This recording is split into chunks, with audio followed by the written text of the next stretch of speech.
Akuapem Traditional Council say afi ODWIRA afahye no ebeba so se de tie bia na enenam mframa mu se yetwam nanso nananum kire se yetwam se de tie bia na beba so se de wo mahye no.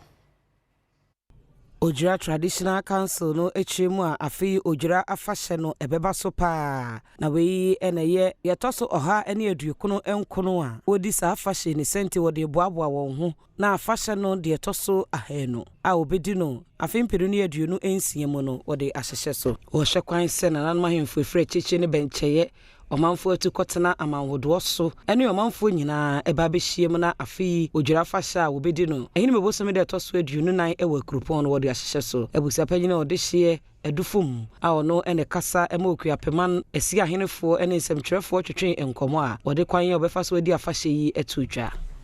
ODWIRA nye oheme ade so ODWIRA ya oheme ade anko wura ahemfi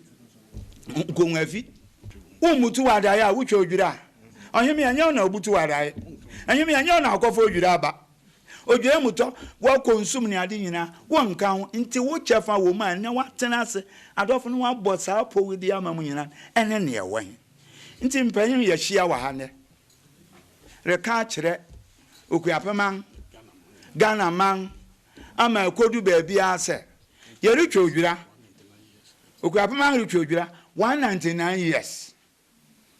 ye retwa ODWIRA 199 years next year